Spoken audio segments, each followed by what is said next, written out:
Picture this. It's 1940, and the Nazis are aggressively combing through the streets of Warsaw.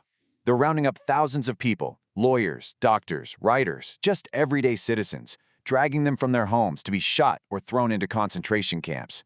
It's total chaos. Panic is absolutely everywhere. People are scrambling, desperate to hide anywhere they can. But behind one door, a man is standing perfectly still. He knows exactly what's happening outside, and he has a plan. He actually wants to get caught. Right? It's literally an unbelievable premise. In a time when sheer survival meant escaping the Nazi grip at all costs, this man, Witold Pilecki, makes the ultimate unthinkable choice. He intentionally walks right into the crosshairs of a roundup. His objective? To be interned and sent to a recently opened, highly mysterious camp outside the Polish town of Auschwitz, a place the Nazis called Auschwitz. Pilecki's mission was clear, but honestly insanely dangerous. He was going to infiltrate the camp, build an underground resistance network from the inside, and smuggle out intelligence about the atrocities happening there. So to really wrap our heads around why such a desperate mission was even necessary, we have to look back at the rapid, chaotic collapse of Poland just a few months prior. On September 1st, 1939, 1.5 million German troops and over 2,000 tanks absolutely stormed the country. Pilecki, who was a cavalry reserve officer, barely escaped with his life as his men were mowed down. Then, just as they tried to mount some kind of defense, the Soviet Union invaded from the east on September 17th. By September 28th, Warsaw surrendered. Poland was completely occupied and forced into a brutal racial hierarchy. But Pilecki and his commander, Major John Wlodarkiewicz, refused to just give up. So they formed the secret Polish army. Now, to figure out what was happening at this terrifying new camp where their fellow resistance members were suddenly disappearing, the underground needed an operative on the inside. But you can't just order someone to do something like this. It had to be a volunteer. And Pilecki stepped up. He assumed a false identity, Tomasz Serafiński, kissed his wife, Maria, and his 2 kids goodbye, knowing for sure he might never see them again, and willingly boarded that train. He was heading straight into a living nightmare. And the absolute second that train stopped, the horror began. Pilecki was plunged into total chaos, vicious dogs barking, brutal beatings from guards, inmates being arbitrarily murdered right there on the platform just to send a message to everyone else. The men were stripped, shaved, and sent to the baths, where they were given a grim, terrifying welcome. None of you should hope to get out of this place alive.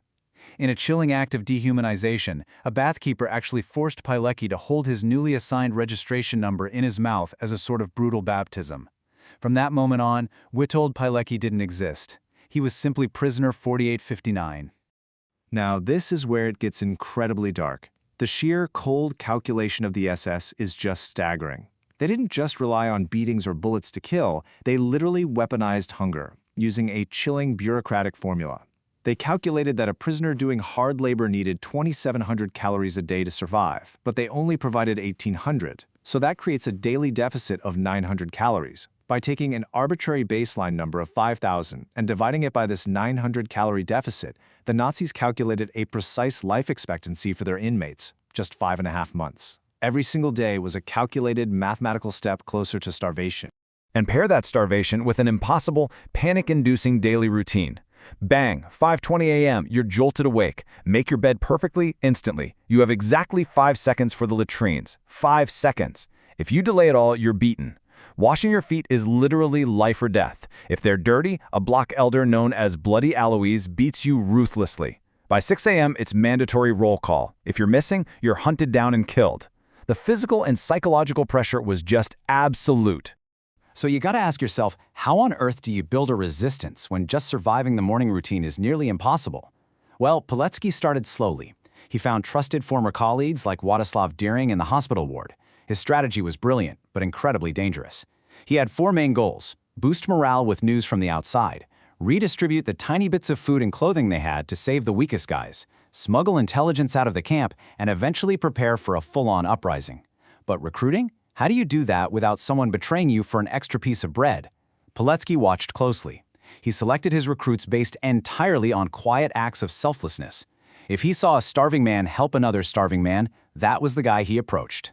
Incredibly, through a really brave network involving a local family, the Stupkas, who lived right near the camp, Pilecki actually managed to smuggle a report out. But the conditions inside Auschwitz were so utterly horrific by this point, with thousands dying of pneumonia, starvation, and execution every single month, that his report contained a truly shocking request. He wasn't asking for a rescue mission. He was literally begging the Polish government in exile and the Allies to bomb the camp. For these prisoners, a violent death raining down from the sky was seen as a merciful relief compared to the slow, agonizing torture of Auschwitz. His desperate message traveled an incredibly long way, from Warsaw, through Switzerland, France, Spain, and finally all the way to London. And the response? Man, it is just heartbreaking. In January 1941, the British Air Ministry completely dismissed his plea. The chief of the air staff actually called an attack on the camp an undesirable diversion and unlikely to achieve its purpose. The Allies chose to completely ignore the horrors Pilecki had risked everything to expose. The prisoners were entirely on their own. And the horrific cost of that inaction is captured in a single staggering number: 1,000. By 1941 and going into 1942, that was the average number of people burned at the camp every single day. Auschwitz was rapidly transitioning into a site of industrial-scale mass murder. Soviet prisoners of war were pouring in, and Pilecki watched in horror as the SS honed their killing efficiency. They brought in Zyklon B gas chambers capable of killing thousands at once, alongside these unimaginably cruel medical murders where young boys were killed with direct phenol injections right to the heart. The scale of the horror was just exploding. Okay, so as the final solution escalates and thousands upon thousands of Jewish people are brought in to be murdered, the resistance faces a massive turning point: do nothing or fight back. They had managed to build this underground army of about 1,000 men. They meticulously planned a coordinated camp uprising to overpower the guards and grab weapons. But it ended in total tragedy.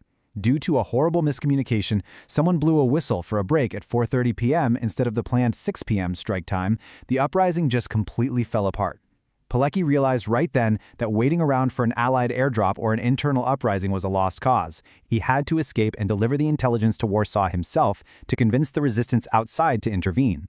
Faced with that reality, Pilecki orchestrated what has to be one of the most daring escapes of the entire war. In April 1943, he and two of his comrades, Jan and Edek, put this crazy, heist-like plan into motion.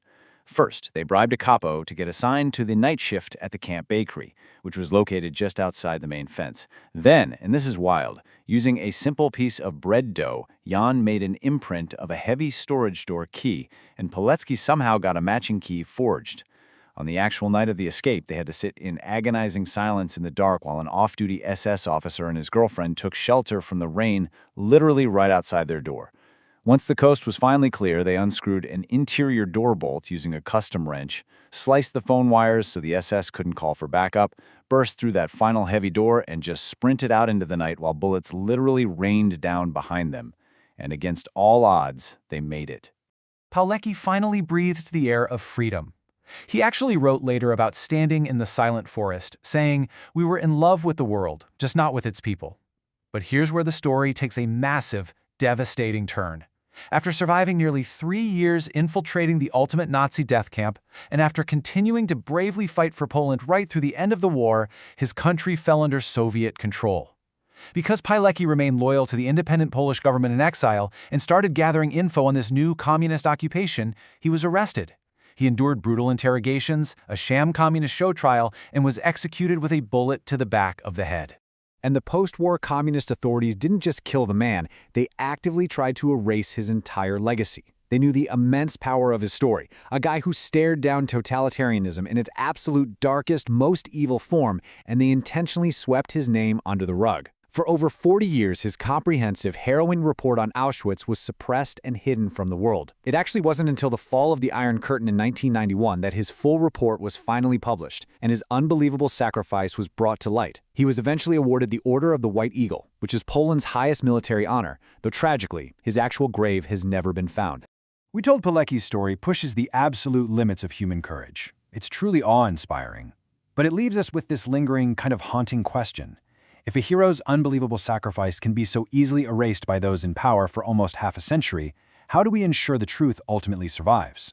It's a really powerful reminder that history isn't just what happened in the past. It's what we actively choose to remember, to preserve, and to share today. So let this explainer serve as just one small way we can help keep the incredible legacy of unsung heroes like Witold Pilecki alive.